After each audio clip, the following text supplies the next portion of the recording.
we are going to edit some newborn. I use frequency separation for most of my skin editing. I find it to be the most effective tool for keeping skin looking natural and adjusting what you need to adjust. Before I start though, I'd like to get my color a little bit more balanced. You can see on the hand where it's just super pink. Same thing with the toes. You just have a lot of red blotchiness. Even Dad's hand has some redness to it. And so one of the ways I like to take care of that is with the saturation layer. Click down to reds from the master. Then use this little plus dropper and hit some of those red areas to go ahead and tell it this is what I'm working on. Then swing your hue slider all the way to the left. And then you come down to this little bar right here and you slide it until only those red spots are lit. Where you see it magenta is where it's affecting it the least. Where you see it, that green is where it's affecting it the most. Blue is somewhere in between. So right here you can see like you're just affecting the red spots, but I wouldn't mind it also having a little bit of effect on the pinkness on the baby's legs, Dad's hand, what have you.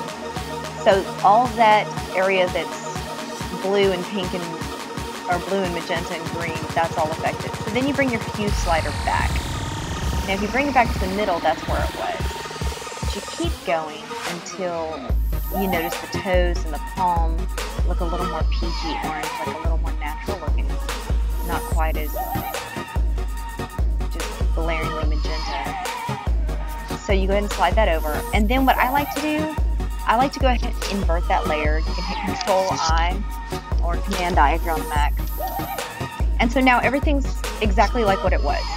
I'm going to click on that mask and it's black. I'm going to paint it with a white brush. So I've got my brush tool right here. I currently have the opacity set to 100 and the flow set to 10, and that'll be fine for my purpose. Make my brush a little smaller. And I'm just going to paint over any of those super pink areas. Take a little bit of the pink out of that leg, and those toes, pink out of some of those marks on the baby. Take a little pink out of the dad's hand too.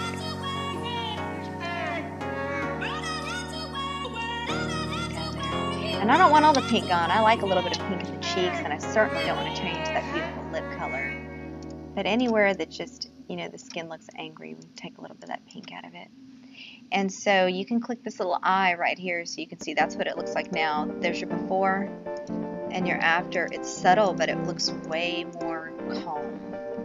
And so I'm going to go ahead and Shift Control E to compress those layers. And I made an action, I call it Ultimate Skin Retouch, and it's a frequency separation action. And if you've watched other videos of mine, you know that this is my preferred method of editing skin. What it does is it separates the image into two layers, one that adjusts texture and one that adjusts the color. So this is the texture layer. We'll use the clone stamp for that. Zoom way in.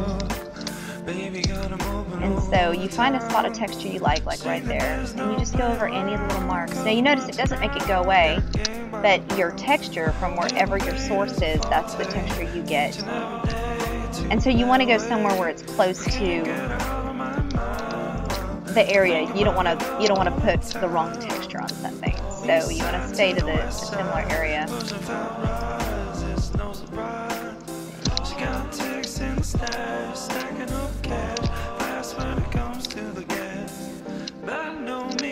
And then, you know, you have softer focus the further back you go, and you want to maintain that same look. And you can look at Dad's finger here; it has a little cut on it. And what we can do is we can adjust that out. And we can smooth that out a little bit more. Start messing with the toe. Dad's got a little sore on his finger.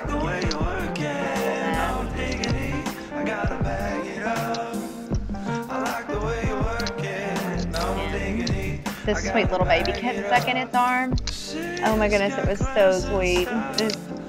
Just the way it was soothing itself, but it has a little arm hickey.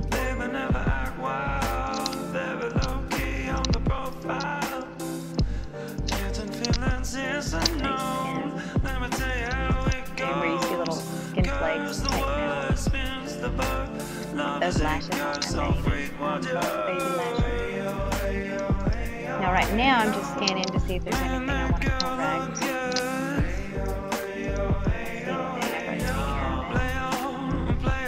Okay, so now that we've touched up some of that with the texture, we're going to even out the tones. And for this you need the brush tool. I'm going to take the opacity down a little bit on like a 6. It'll go a lot faster if you leave it up high, but it won't be blended as nicely as if you go with the, well, I actually just adjust the flow as if you go with the lower flow. And so you click your source, and you don't ever want to go too far away because of light and shadows. And so you just basically just try to even this out.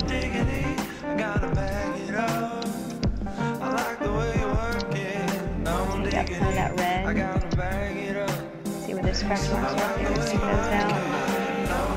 Just collect the color from an area that's about the right color for it. Very softly take that hair.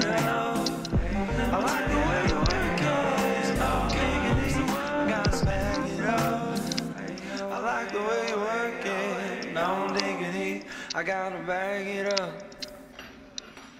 See, it just takes out that blotchiness. Sweet little baby.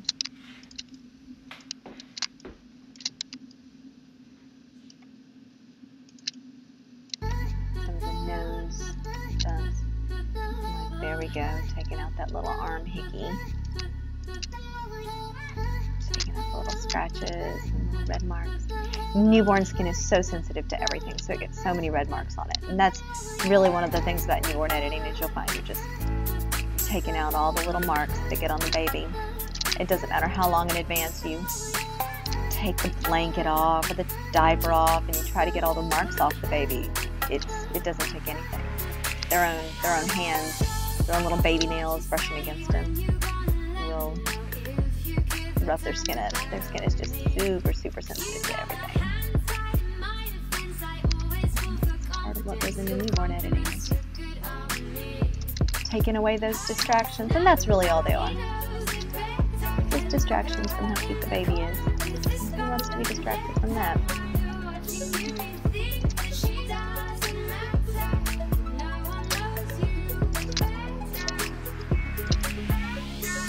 Notice I work in very small patches. I never want to get too far away or your color ends up being way off. And I'll do a pull out and look at it and make sure nothing looks strange. And I'll do a little before and after and make sure I'm still pretty close to the original as far as colors and balance. And I don't ever want to change the look or the shape of a face with making, editing out shadows and things like that. So those are things I look for.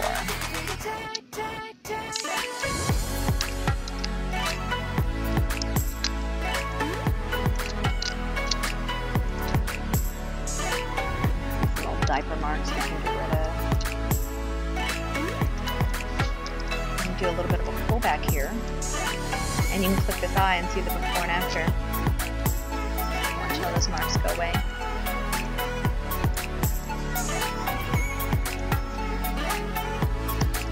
Now let's look at that.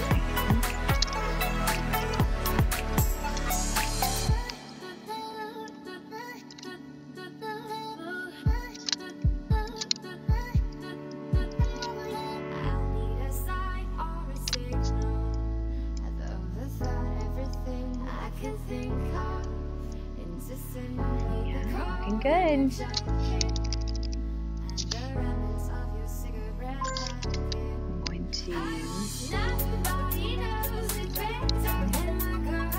take a little, I'm going to use a little bit of this from the belly because it has a little bit of the darker cast to it.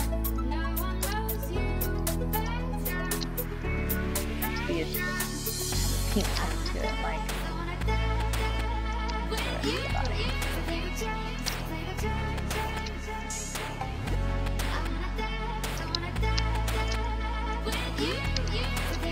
A lot of continuity as well. Like I said, mostly it's just so you don't distract from how cute the baby is. All those little things. You want people to see how cute the baby is. You don't want them to see scratches sometimes. Now, face is a little bit darker than the rest of the body. And so what we're going to do is we're going to go ahead and compress this layer. This all looks good to me. And I'm going to use a curved layer to go ahead and just like lighten up the face a little bit. So I bumped that up way brighter than what I want it to be. And then invert the mask. Control I to invert. And then I'm going to just brush on a little bit of that light curves to the face. See, so now it kind of matches the rest of the body. See? Before and after. And then I like to use some linear contrast. Go to curves. This is just already in there. Gives you a little more contrast. Makes that picture just pop. Press that layer, and then of course, since it was a raw image originally, I go ahead and sharpen it. I use high pass. I made an action for that too. Anyway, there's your finished image. Enjoy.